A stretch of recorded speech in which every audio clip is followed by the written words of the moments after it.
Hello, this is Hassan Nakayas. In this session, we are going to solve a confusion. The confusion is between good and well. So, why do you waste our time? Let's jump into our class. Good versus well. Good বা well শব্দ দুটি ভিন্ন ভিন্ন শব্দ, যেখানে good শব্দটি একটি adjective এবং ওয়েল শব্দটি একটি অ্যাডভার্ব। এদের স্ট্রাকচারও ভিন্ন। গুড শব্দটি দেখতে বা গুড শব্দ বা ওয়েল শব্দটির অর্থ একই, যেমন ভালো। তেমনি ইংলিশে আমরা যখন পড়ি তখন দেখি যে আমাদের অনেকগুলো শব্দ বা ফ্রেজের মধ্যে কনফিউশন সৃষ্টি হয়। তেমনি একটা কনফিউশন হচ্ছে গুড আর ওয়েল সৃষ্টি করে। যেমন গুডের স্ট্রাকচারটি হয় এমন, প্রথমে হয় ভি ভার্ব থাকবে, ভি ভার্বের পরে গুড বসবে, তারপর determiner plus good plus noun বসে এবং লিঙ্কিং ভার্বের পরেও গুড বসে।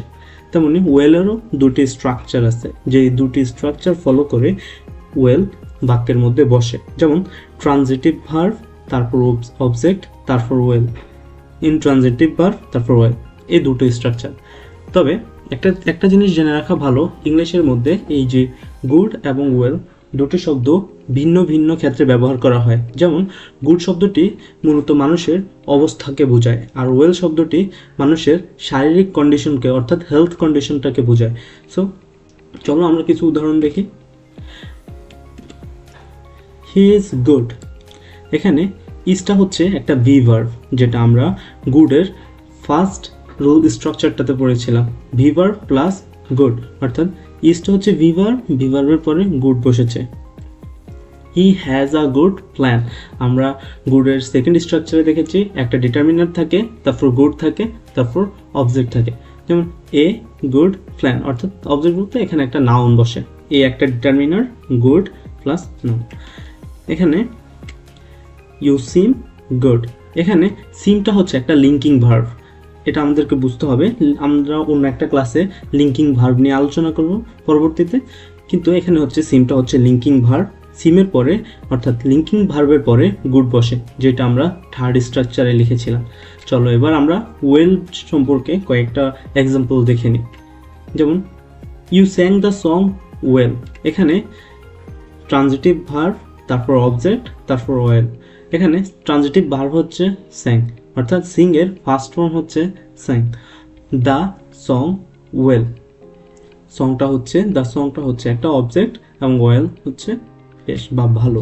শি ডান্সেস ওয়েল, এখানে ডান্সটা হচ্ছে একটা ইনট্রানজিটিভ ভার্ব, যেখানে তারপর হচ্ছে ইনট্রানজিটিভ ভার্বের পরে ওয়েল।